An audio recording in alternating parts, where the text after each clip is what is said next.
नमो नारायण, नमो नारायण। जय गौ माता, वंदे मातरम, भारती को प्रणाम और हृदय से ओम शम शनिश्चराय नमः। प्रिय दर्शकों, मित्रों, साथियों, ये चंद अल्फाज है, शब्द है, इनको गौर से सुनिएगा। हर मनुष्य, हर व्यक्ति, हर कोई दुनिया को बदलने के बारे में सोचता है, लेकिन कोई खुद को बदलने के बारे में नहीं सोचता है। जिस दिन खुद बदल जाओगे, ये सारी दुनिया बदल जाएगी। साथियों, नमो नारायण, नमो नारायण। मित्रों, साथियों, जुलाई 2025 का महीना 12 राशियों के लिए कैसा रहेगा, इस वीडियो में ये लेकर आया हूं। मित्रों, साथियों, मेघों में जब टकरार हुई, एक बार नहीं कई बार हुई, घनघोर घटा फिर छाने लगी, मदमस्त पवन लहराने लगी, बरखा की लहर फिर आने को है, बच्चे मदमस्त नहाने को है, नूतन सा फिर एक राग हुआ, फिर बारिश का आगाज हुआ। कहीं पढ़ रहा था कि इस कवि की ये रचना है जो मुझे बहुत अच्छी लगी, सोचा आपके साथ शेयर करूं, क्योंकि जुलाई का महीना आने को है और बारिश को लेकर सभी के मन में कुछ न कुछ इसी प्रकार के विचार होते हैं, क्योंकि जुलाई का महीना लाता है बारिश का आगाज। इसलिए यह महीना भोलेनाथ को बहुत प्रिय है, क्योंकि इस संसार में भोलेनाथ भी ऐसे देवता है जो खाली जल से प्रसन्न हो जाते हैं। और भोलेनाथ का सदा यही कहना है कि भाव का मैं भूखा हूं और भाव ही एक सार है, और भाव से जो मुझको भजता बहु से बेड़ा पार है। खाली जल की बूंदों से प्रसन्न होते हैं मेरे महादेव। इस बार जुलाई 2025 का महीना आपको प्रेम, समर्पण और भक्ति के प्रतीक सावन के सोमवार और गुरु पूर्णिमा की पर्व रूपी भक्ति का रस की बरसात से सरोवर करने आ रहा है, क्योंकि सावन में ही गुरु पूर्णिमा है, श्रावण से ही गुरु पूर्णिमा का आगाज होगा, और सावन में इस बार 4 सोमवार है। बहुत खास है जुलाई का महीना। यह महीना आपके लिए ग्रह नक्षत्रों के माध्यम से क्या लेकर आ रहा है, यानी जुलाई 2025 ग्रह नक्षत्रों का संकेत क्या मिल रहा है, उस पर चर्चा करूंगा। लेकिन उससे पहले जुलाई में पड़ने वाले व्रत और त्योहारों की चर्चा कर लेता हूं। जुलाई माह के प्रथम सप्ताह में 4 जुलाई को गुप्त नवरात्रों की समाप्ति के साथ साथ 6 जुलाई को हरिशयनी एकादशी का व्रत भी है। 10 जुलाई को गुरु पूर्णिमा है। 14 जुलाई को श्रावण महीने का पहला सोमवार है। 14 जुलाई श्रावण का पहला सोमवार के साथ साथ महादेव के प्रिय पावन सोमवार की व्रतों की श्रृंखला प्रारंभ हो जाएगी। सावन का दूसरा सोमवार 21 जुलाई 2025 को पड़ेगा। 23 जुलाई को श्रावण शिवरात्रि का व्रत है और 27 जुलाई को हरियाली तीज है, और उसके अगले दिन ही 28 जुलाई 2025 को सावन का तीसरा सोमवार है। 29 जुलाई को नाग पंचमी मनाई जाएगी। यह है जुलाई 2025 के व्रत और त्योहार। अब चर्चा करते हैं कि जुलाई 2025 के महीने में ग्रहों की स्थिति किस प्रकार रहेगी। सबसे पहले बात शनिदेव की करते हैं। 13 जुलाई 2025 को शनिदेव मीन राशि में वक्री अवस्था में आ रहे हैं। क्या प्रभाव रहेगा आप सबके ऊपर, यह वीडियो बहुत जल्दी गुरुमंत्र विद्यार्थी महाराज पर आ जाएगा और आप इसे जरूर देखें। 16 जुलाई को सूर्यदेव कर्क राशि में संचरण करेंगे और 18 जुलाई को बुधदेव कर्क राशि में वक्री होंगे। 26 जुलाई को शुक्रदेव मिथुन राशि में संचरण करेंगे और 28 जुलाई को मंगलदेव कन्या राशि में प्रवेश करेंगे। इन सभी ग्रह योगायोगों का कैसा प्रभाव रहेगा आपके ऊपर, क्या हो सकती समस्या, क्या रखे सावधानी और क्या करे समाधान, इन सभी जानकारियों के साथ हम बात करेंगे जुलाई 2025 के महीने की मासिक राशिफल की। लेकिन प्रोग्राम शुरू करने से पहले एक छोटी सी बात जो हमेशा मैं कहता हूं, ये जो राशिफल है वो चंद्र राशि नाम राशि पर आधारित है। राशिफल पुरुषों के लिए भी है, महिलाओं के लिए भी है, बुजुर्गों के लिए और बच्चों के लिए भी है। ध्यान रखिएगा, चंद्र राशि से मैं हमेशा राशिफल बोलता हूं, लेकिन लगन कुंडली का हिसाब भी मैं रखता हूं।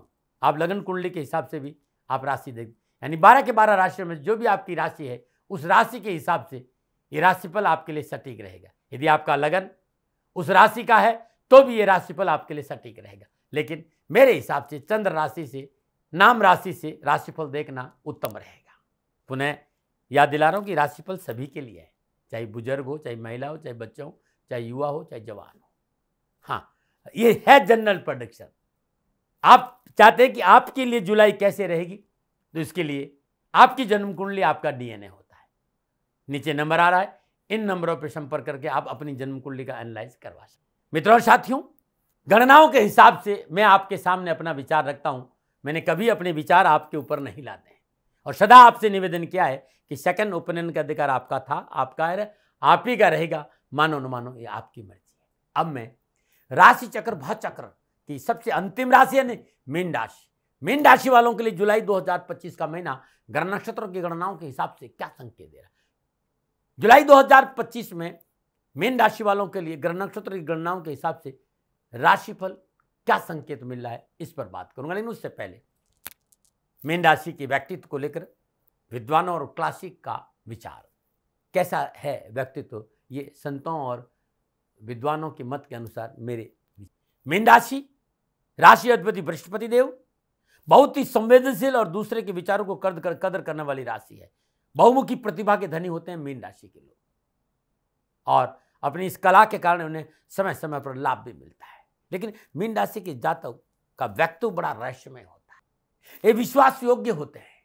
इनमें सकारात्मक विचार भी है, नकारात्मक विचार, दोनों का मिश्रण है। ये 4 कदम आगे भी सोच सकते हैं और 4 कदम पीछे भी सोच सकते हैं। अध्यात्म और धर्म के आसपास रहते हैं और खास बात यह है कि बुद्धिजीवी होते हैं, उदार स्वभाव होता है। हालांकि कुछ मामलों में ये रूढ़िवादी होते हैं और कल्पनाशील भी और संकोची मानसिकता भी होती है, ऐसा भी देखा गया है। लेकिन कलात्मक विचार होते हैं और मीन राशि के भाई बहन परिस्थितियों को आसानी से समझ लेते हैं। ये जातक नए माहौल में आसानी से घुल मिल जाते हैं और रिलेशनशिप के प्रति अहंकारी नहीं होती, ऐसा मैंने देखा है। आपकी राशि में यदि ऐसा कुछ समझ में आता है तो मुझे बहुत अच्छा लगेगा, ना बना रहे। अब मैं जुलाई 2025 का महीना मीन राशि वालों के लिए राशिफल का क्या संकेत दे रहा है, इस पर आ रहा हूं। राशिफल का आधार ग्रह गोचर है, तो बात करते हैं कि आपके लिए ग्रह गोचर जुलाई 2025 के महीने में किस प्रकार की स्थिति बना रहे हैं, उसे थोड़ा सा समझने का प्रयास करते हैं। मीन राशि की राशि अधिपति कर्म और लगन भाव के स्वामी होकर चतुर्थ भाव मिथुन राशि में सूर्य देव के साथ संचरण करेंगे। बृहस्पति देव की पंचम दशा अष्टम भाव तुला राशि पर। मीन राशि वालों के लिए राशि अधिपति बृहस्पति देव लगन और दसम भाव के स्वामी होकर मिथुन राशि चतुर्थ भाव सूर्य देव के साथ संचरण कर रहे हैं। बृहस्पति देव की पंचम दशा अष्टम भाव तुला राशि, सप्तम दशा दसम भाव अपनी मूल त्रिकोण राशि धनु तथा नवम दशा 12वें भाव कुंभ राशि पर रहेगी। 16 जुलाई को सूर्यदेव कर्क राशि पंचम भाव से संचरण करेंगे, जहां बुधदेव विराजमान है और बुधदेव 18 जुलाई को कर्क राशि में वक्री होंगे। मंगलदेव और केतुदेव के बारे में जानकारी दूं तो मंगलदेव द्वितीय और नवमेश होकर सिंह राशि छठे भाव में संचरण करेंगे, जहां केतुदेव पहले से विराजमान। 28 जुलाई को मंगलदेव कन्या राशि सप्तम भाव से संचरण करेंगे। तृतीय और अष्टमेश शुक्रदेव माह के प्रारंभ में तृतीय भाव स्वराशि वृषभ में रहेंगे और 26 जुलाई को शुक्रदेव मिथुन राशि चतुर्थ भाव से संचरण करेंगे। शनिदेव एकादशी द्वादश होकर मीन राशि लगन भाव से संचरण करेंगे और 13 जुलाई को शनिदेव मीन राशि में वक्री होंगे। राहुदेव कुंभ राशि 12वें भाव में संचरण करेंगे। यह है ग्रहों का संचरण मीन राशि वालों के लिए जुलाई 2025 के महीने में। अब इन ग्रहों को मैं मोटा मोटा देखूं और क्योंकि साढ़े का दूसरा चरण है, शनिदेव लगन में विराजमान है और नैसर्गिक शुभ ग्रह बृहस्पति देव की राशि मीन में विराजमान है। संपूर्ण गणनाओं को देखने के हिसाब से मैं ये कह सकता हूं मेरे अनुभव के आधार पर कि मीन राशि वालों के लिए जुलाई का महीना नक्षत्र गणनाओं के हिसाब से अच्छा रहेगा। उलझनों से राहत मिलेगी। विद्यार्थी और युवाओं को कैरियर, कामकाज, कारोबार, शिक्षा के दृष्टिकोण से मेहनत से सफलता मिलेगी, लेकिन अच्छे अवसर मिलेंगे। मेहनत का पूर्ण फल मिलेगा, लेकिन थोड़ा सा एक्टिव रहना पड़ेगा। पढ़ाई में मन लगेगा। शिक्षा के क्षेत्र में परिवार का पूर्ण सहयोग मिलेगा। प्रतियोगी परीक्षाएं मनोनुकूल परीक्षा परिणाम का संकेत दे रही है और कैरियर, कारोबार में प्रगति की राहें नजरें आएगी। कामकाज में मन लगेगा। कामकाज की सफलता की वजह से मन में प्रसन्नता का माहौल रहेगा। यह अलग बात है, कुछ उलझन, कुछ परेशानियां अपनों की वजह से है, लेकिन ये ज़्यादा देर तक नहीं रहेगी। फिर भी मैं कह सकता हूँ कि मीन राशि वालों के लिए जुलाई का महीना अच्छा रहेगा। नौकरी व्यवसाय में सफलता के अच्छे योग है। पैसे टक्के को लेकर इस महीने आपके लिए सितारे अच्छा संकेत है। पारिवारिक जीवन अच्छा रहेगा। निजी जीवन में सुकून महसूस करेंगे। पारिवारिक स्थिति कंट्रोल में रहेगी समझौतावादी नीति से। सामाजिक सरोकार बढ़ेगा। सामाजिक सुयश में बढ़ोतरी होगी और सामाजिक सेवाओं का अवसर भी मिलेगा और स्वास्थ्य को लेकर आपको ज़्यादा परेशानी नजर आ नहीं रही। ये मोटा मोटा है मीन राशि वालों के लिए जुलाई 2025 के महीने का संकेत। लेकिन जब जुलाई के महीने में ग्रह राशि परिवर्तन करेंगे, योगा योग, दृष्टि संबंध, युति संबंध स्थापित करेंगे, तब कामकाज, कारोबार, नौकरी, व्यवसाय, समाज, परिवार, स्वास्थ्य और शिक्षा के दृष्टिकोण से क्या संकेत मिल रहा है, अब मैं विस्तार से बात करूंगा। और सबसे पहले बात करूंगा राष्ट्र के युवा और विद्यार्थियों के लिए। मीन राशि के युवा और विद्यार्थियों के लिए जुलाई का महीना कैरियर, कामकाज, कारोबार, शिक्षा के दृष्टिकोण से परिश्रम और मेहनत का है, भागदौड़ का है। मीन राशि वालों के लिए पंचम भाव कर्क राशि से चतुर्थ और सप्तमेश बुध देव का संचरण हो रहा है और नवमेश मंगल देव का संचरण छठे भाव सिंह राशि से केतु देव के साथ हो रहा है। मंगल देव की चतुर्दशी नवम भाव स्वराशि वृश्चिक में रहेगी। तो जिस तरह की घरे योगा होगे, युवा और विद्यार्थियों को कामकाज, कारोबार, नौकरी, शिक्षा के दृष्टिकोण मेहनत बहुत करनी पड़ेगी, भागदौड़ बहुत करनी, लेकिन सफलता की परम अवसर भी मिलेगी। मनोनुकूल उपलब्धियों की प्राप्ति होगी, प्रयत्न और प्रयास का सुफल प्राप्त होगा। लेकिन यह समय जो है ना, एक महीना थोड़ा सा शांति से बिताने वाला है। विशेषकर 16 जुलाई तक थोड़ा सा शांत रहना है। आपकी कार्यशैली की वजह से, अग्रेसन की वजह से कार्यों में रुकावट आ सकती है। फिर यदि आपने अग्रेसन रखा तो नवीन योजनाओं का लाभ नहीं मिलेगा। 16 जुलाई तक कोई भी नया कार्य ना करें, नौकरी में परिवर्तन ना करें, लेकिन आत्मविश्वास मजबूत रखें, लक्ष्य से ध्यान ना भटके, इस पर कार्य करें। इस माह बल पराक्रम में वृद्धि है, यात्राओं का लाभ है, देश विदेश से शुभ समाचारों के साथ लाभ मार्ग भी प्रशस्त होगा। यह था मोटा मोटा विद्यार्थी और युवाओं के लिए जुलाई 2025 का महीना। कारोबार, नौकरी, आर्थिक दृष्टिकोण से मीन राशि वालों के लिए ग्रह योगायोग की बात करूं तो नौकरी और आर्थिक दृष्टिकोण से परेशानियां, कष्ट, उठापटक, तनाव से मुक्ति मिलेगी। मीन राशि वालों के छठे भाव में सिंह राशि में भाग्येश और धनेश के रूप में मंगल देव विराजमान है। केतुदेव का संचरण भी छठे भाव से हो रहा है। दशमेश बृहस्पति देव चतुर्थ भाव मिथुन राशि में षष्ठेश सूर्यदेव के साथ है। लाभेश और व्ययेश का शनिदेव का संचरण लगन भाव मीन राशि से होगा और शनिदेव की तीसरी दृष्टि स्वराशि वृषभ में विराजमान शुक्रदेव में रहेगी। सप्तम दृष्टि व्यापार भाव कन्या राशि और दसम दृष्टि दसम भाव बृहस्पति देव पर रहेगी। मूल त्रिकोण राशि धनु पर। नौकरी के क्षेत्र में अनुकूलता आएगी, मनोनुकूल कार्य करने का शुभ अवसर प्राप्त होगा, कार्यक्षेत्र में उत्साह और उमंग में बढ़ोतरी होगी और नौकरी के क्षेत्र में रसूखदार लोगों के साथ जनसंपर्क बढ़ेगा, जो आपके काम को आगे बढ़ाने में सहयोगी साबित होंगे। नए प्रोजेक्ट पर काम करने का शुभ अवसर मिलेगा। इस समय नौकरी में उन्नति का अवसर प्राप्त होंगे, धन लाभ होगा, सहकर्मी और बॉस के साथ संबंध सुधरेंगे, मान सम्मान और यश में वृद्धि होगी। सरकारी और गैर सरकारी नौकरी में आप हैं तो आपका मनोनुकूल प्रमोशन, स्थानांतरण और आर्थिक सुदृढ़ता बढ़ेगी। व्यवसाय में मनोनुकूल लाभ के लिए थोड़ी सी मेहनत है, थोड़ा सा परिश्रम है, संघर्ष है, लेकिन व्यापार में अच्छे सहयोगी प्राप्त होने से आर्थिक स्थिति में सुधारता आएगी। बचत के लिहाज से जुलाई का महीना आपको अच्छा लाभ देगा। कारोबार की दुनिया में आपकी साख बढ़ोगी। कारोबार में मेहनत, लगन और परिश्रम से किए गए प्रयास सार्थक होंगे। रियल एस्टेट की बिजनेस में लाभ मिलेगा। चल संपत्ति की प्राप्ति के अच्छे योग है। कारोबारी निर्णय दूरदर्शिता से ले, थोड़ा सा उसमें ध्यान रखें, बस जल्दबाजी नहीं करें, जल्दबाजी नुकसान दे सकती। आपको ऐसा लग सकता है कि आपको मेहनत के अनुसार लाभ कम मिल रहा, लेकिन इस माह कोई भी बड़ा आर्थिक अवरोध आपको नहीं आएगा और आपको लाभ मिलेगा और आपके रुके हुए काम बनेंगे। उत्साह और उमंग में वृद्धि होगी, नवीन योजनाओं का लाभ मिलेगा। फिर भी मैं आपको कहना चाहूंगा, कार्य और व्यवसाय में समझौतावादी नीति अपनाएं, चुनौतियां स्वतः ही समाप्त हो जाएगी। अपने व्यवसाय पर पूर्ण रूप से ध्यान रखें, अपने निर्णय पर पैनी दृष्टि बनाकर रखने से लाभ मार्ग प्रशस्त होगा। सामाजिक और पारिवारिक दृष्टिकोण से मीन राशि वालों के लिए जुलाई का महीना मिला जुला रहेगा। मीन राशि वालों के कुटुंब और भाग्य स्थान के अधिपति मंगल देव का संचरण छठे भाव सिंह राशि से केतु देव के साथ हो रहा है। 28 जुलाई को मंगल देव सप्तम भाव कन्या राशि से संचरण करेंगे और 16 जुलाई को षष्ठ सूर्यदेव का संचरण सुख भाव मिथुन राशि से लग्नेश बृहस्पति के साथ रहेगा 16 जुलाई तक। 16 जुलाई के बाद सूर्यदेव पंचम भाव कर्क राशि में संचरण करेंगे। लगन भाव मीन राशि में विराजमान शनिदेव की तीसरी दशा पराक्रम भाव सप्तम दशा ग्रस्त भाव और दसम दशा दसम भाव पर रहेगी। शुक्रदेव का संचलन स्वराशि वृषभ से पराक्रम भाव से रहेगा। घर परिवार की शांति बनाए रखने के लिए आपका व्यवहार महत्वपूर्ण साबित होगा। जीवन साथी से वाद विवाद न हो, इस बात पर ध्यान देना होगा। मीन राशि वालों के लिए अनुकूल फलों की प्राप्ति हेतु अपनी पॉजिटिव क्षमताओं को बढ़ाने का प्रयास करना चाहिए। अपनी भावनाओं को नियंत्रण में रखना चाहिए। अपने वैचारिक द्वंद्व और दूसरों पर थोपने का प्रयास नहीं करना चाहिए। विचारों का सकारात्मक होना बहुत जरूरी। किसी भी प्रकार के खर्चों में पारिवारिक सलाह मशवरा अवश्य लें। संतान और छोटे भाई बहनों के प्रति अपना व्यवहार सुधार होगा। वाणी में तल्खी नहीं रखे, अन्यथा रिश्ते बिगड़ सकते। कान के कच्चे नहीं रहे, बहकावे में नहीं आए, कानाफूस से बच के रहेंगे तो पारिवारिक वातावरण आपके लिए अच्छा रहेगा। स्वास्थ्य के दृष्टिकोण मीन राशि वालों के लिए जुलाई का महीना सामान्य रहेगा। लगन भाव में शनिदेव विराजमान रहेंगे और पंचम भाव में बुध देव और छठे भाव में केतु देव मंगल देव विराजमान रहेंगे। स्वास्थ्य के प्रति छोटी मोटी समस्याओं का संकेत नजर आ रहा है, सचेत रहना चाहिए। प्राकृतिक जीवन शैली अपनाएं, ध्यान योग मेडिटेशन को अपनाएं, अपनी प्रकृति के अनुसार आहार व्यवहार अपनाएं, अच्छा रहेगा। सात्विक भोजन लें, किसी प्रकार की शारीरिक तकलीफ होने पर तुरंत चिकित्सा का सहारा लें। ठंडे और बासी खाने से बचना चाहिए और मौसमी बीमारी से सतर्क रहना चाहिए। क्या उपाय है? इस महीने हर रोज नित्य कर्म से स्नान उपरांत भगवान शिव के शिवलिंग पर पीले पुष्प अर्पित करें, कष्ट और परेशानियां नहीं आएगी। ओम ग्राम ग्रीम ग्राम स गुरुवे नमः, ओम नमो भगवते वासुदेवाय नमः।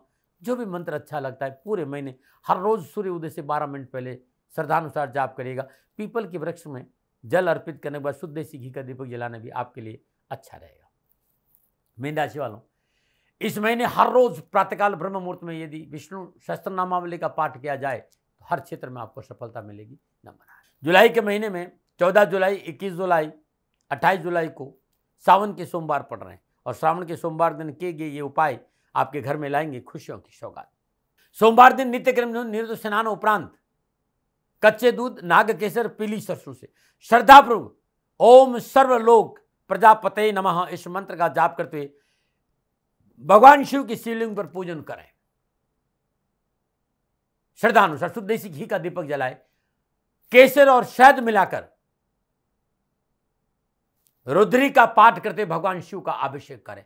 कष्ट और परेशान से छुटकारा मिल जाएगा। न मनाएं, क्योंकि जुलाई का महीना महादेव का अद्भुत महीना है और 4 अगस्त तक श्रावण के सोमवार रहेंगे। मित्रों साथियों, जुलाई के पूरे महीने में या श्रावण के पूरे महीने में यदि आप श्रद्धापूर्वक अपने घर में पार्थिव शिवलिंग बनाकर हर रोज पंचोपचार पूजन करें, धूप दीप नैवेद्य पुष्प और अक्षत अर्पित करें, पीले चंदन का लेप करें, तत्पश्चात शहद में केसर मिलाकर रुद्री पाठ करते हुए यूट्यूब पे मिल जाएगा सदाचारी ब्राह्मण से रुद्री पाठ करते हुए आप भगवान शिव का अभिषेक करने से जीवन की संपूर्ण सफलताओं की प्राप्ति होगी। न मना मित्रों साथियों, 7.5 का दूसरा चरण है और दिल्ली एनसीआर में है। यहाँ हिंदुस्तान में कहीं भी रहते हैं तो श्री शनिधाम शनि तीर्थ असोला फतेहपुर बेरी में आपका स्वागत है।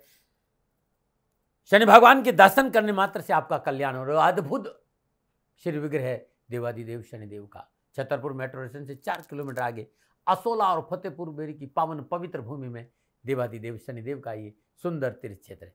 दर्शन करिए, आपका कल्याण होगा। मेरी तपोभूमि भी है। आप सभी का स्वागत है श्री शनिधाम शनि तीर्थ असोला फतेहपुर बेरी। जुलाई का महीना मीन राशि वालों के लिए कैसा रहेगा? नक्षत्र गणनाओं के आधार पर ये मेरा निजी आकलन था। न भय, न भ्रम, न भ्रांति, न विवाद, न तर्क, शकन ओपिनियन का अधिकार आपका था, आपका है, आप ही का रहेगा। मानो न मानो ये आपकी मर्जी। हाँ, आकलन मेरा था और मेरे से कोई भूल हो गई तो दोनों हाथ जोड़कर क्षमा मांगता हूँ। आप सुखी रहे, आप स्वस्थ रहे, समृद्धित रहे। शनिदेव के चरणों में मेरी प्रार्थना न बना रहे। फिर दर्शकों, मित्रों, साथियों, पूरा राष्ट्र ये जानता है कि मेरा जीवन गौ माता और बेटियों के लिए है। यत्र नारीस्तु पूजन्ते रमन्ते तत्र देवता। ठीक किसी तरह मेरा जीवन गौ माता की शरणागत है, उनके चरणों में है। पूरा राष्ट्र और राजस्थान का हर व्यक्ति जानता है कि दाती महाराज गायों से बहुत प्यार करते हैं, बेटियों से बहुत प्यार करते हैं। पिछले 35-36 सालों में सैकड़ों हजारों बेटियों के लिए मैंने अपना जीवन दिया है और मैं ये कह सकता हूं कि गौ माता और बेटियों के लिए मेरा संपूर्ण जीवन निछावर है। और ये मेरे जीवन का उद्देश्य था, क्योंकि मेरे लिए राष्ट्र कोई बड़ा है, ना राष्ट्र से बड़ा कोई हो सकता है, न संभावना है। और गौ माता और बेटियां राष्ट्र की धरोहर है। उनके लिए करना मेरा कर्तव्य भी था, मेरा कर्म भी था और मेरा धर्म भी था। मैं आपको किसी वजह से नहीं सुना रहा हूं ये बात, बस खाली बता रहा हूं कि ये मेरे जीवन का लक्ष्य था। मैं अपने राष्ट्र की सेवा करूं, ये मेरा धर्म है, क्योंकि मैं इस राष्ट्र का नागरिक हूं। पिछले 30-35 सालों से मैं बेटी बचाओ, गौ सेवा में अपना संपूर्ण जीवन राष्ट्र के साथ लगाया। समय बड़ा बलवान है, समय बलवान होता साथियों। वर्तमान परिस्थितियां आर्थिक दृष्टिकोण से मेरी अनुकूल नहीं है। यह मैं संकेत आपको कई बार दे चुका हूं। धन नहीं मांग रहा हूं। मैंने आज तक राष्ट्र से कभी नहीं कहा कि मुझे धन दो, मुझे पैसे नहीं चाहिए। ना मैंने पहले कभी पैसे मांगे थे और ना मैं अभी पैसे मांग रहा हूं। और ये मेरा अहंकार नहीं है। बात बताना चाहता हूं, मैं अहंकार से ये नहीं बोल रहा हूं, क्योंकि मैं धन को लेकर कभी आपके सामने नहीं आया। ये मेरा निवेदन है। हमेशा मैंने आप लोगों से कहा कि राष्ट्र की सेवा करो, मैं भी कर रहा हूं और आप भी सेवा करो। धन नहीं चाहिए, लेकिन वर्तमान आर्थिक परिस्थितियां मेरे को यह कहने के लिए थोड़ा सा मजबूर कर रही है कि शनिधाम गौशाला की गाय दुखी नहीं रहे, इसके लिए मुझे आपका सहयोग चाहिए। और सहयोग तब चाहिए जब मैं आपके लिए कुछ करूंगा। मैं आपके साथ खड़ा रहूंगा, आपकी समस्याओं के समाधान के लिए, चाहे वो पूजा पाठ हो, चाहे ज्योतिष हो, चाहे ध्यान हो, चाहे योग हो, किसी भी रूप में आपको मेरे से सहयोग चाहिए। आप सभी अपनी अपनी जन्म कुंडली देखना चाहते हैं। आप चाहते हैं कि मैं आपकी जन्म कुंडली देखकर आपको कुछ समाधान दूं, और आप सबको कुछ न कुछ जानकारी चाहिए।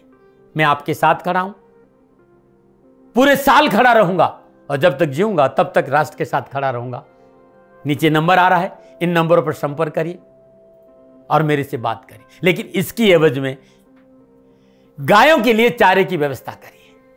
इसलिए मैंने कहा था कि भाई समय है, दिन है, थोड़ा सा आर्थिक परिस्थितियों को लेकर मैं थोड़ा सा कमजोर हूं, और मेरी गौ माता शनिधाम गौशाला चारे को लेकर परेशान नहीं हो, ऐसा मैं हृदय लेकर आपके सामने आया हूं। लोगों ने कहा कि राष्ट्र आपसे प्यार करता है दाती महाराज, एक बार राष्ट्र से निवेदन करिए। मैं फिर कहना चाहता हूं, मैं धन नहीं मांग रहा हूं, और यह मेरा अहंकार नहीं, मेरी विनम्र प्रार्थना। साथियों, मेरा राष्ट्र सर्वोपरि है। मैं ये नहीं कह रहा हूं, मैं ये कह रहा हूं कि मैं परिश्रम करूंगा आपके लिए, और आप उस परिश्रम के एवज में गायों के लिए चारे की व्यवस्था कीजिए। शनि भगवान सदा आपकी रक्षा करेंगे, आपका जीवन सदा खुशियों से भरा रहेगा, ऐसा मेरा निवेदन है। और वे सभी लोग जो सक्षम है, सामर्थ्यवान है, जिन्हें दाती महाराज के ज्योतिषीय समाधान की आवश्यकता नहीं है, उनको मेरा प्रणाम है। और उन सबको मेरा प्रणाम है जो शनिधाम गौशालाओं को सपोर्ट करते हैं, सेवा में कंधा से कंधा मिलाकर खड़ा रहते हैं। जब से मैंने ये सूचना दी, जब से मैंने ये मैसेज दिया, हजारों लोग शनिधाम गौशाला के साथ कंधा से कंधा मिलाकर खड़े हैं। उन सबको मेरा धन्यवाद, मेरा आभार, अभिनंदन। हर महीने आप में से बहुत से लोग कुछ न कुछ शनिधाम गौशाला में सहयोग करते हैं। मैं उन सब के प्रति पुनः एक बार हृदय से अपना आभार प्रकट करता हूं, और यह सहयोग मैं जीवन भर याद रखूंगा। समय ऐसा है, मेरी परिस्थितियां आर्थिक दृष्टिकोण से अनुकूल संकेत नहीं दे रही, इसलिए मैंने राष्ट्र से कहा कि शनिधाम गौशाला में परेशानी नहीं आए।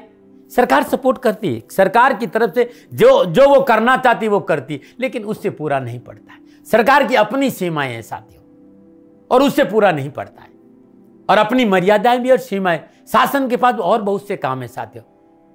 फिर भी मैं शासन का भी धन्यवाद दूंगा जो हमारे साथ वो खड़े हैं। पुनः हृदय से एक बार निवेदन करना चाहता हूं, आपको लगता है कि दाती महाराज के साथ शनिधाम गौशाला में खड़ा रहना है तो नंबर नीचे आ रहे हैं, जरूर सहयोग करिएगा। मेरा कोई दबाव नहीं है, समय काल परिस्थिति के अनुसार दाती महाराज की ये प्रार्थना है। मैं दाती महाराज आपका हूं और आप मेरे हो। मुझे लगा कि आपको कहना देना चाहिए।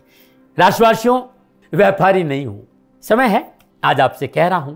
और यदि आप अपने आसपास भी जो गायें उनकी भी सेवा करते हैं तो ये भी सेवा मेरे को बहुत खुशी हो, क्योंकि गौ माता दुखी नहीं रहनी चाहिए। बस इस बात का ध्यान रखिएगा। पुनः हृदय से आभार। ओम नमो नारायण।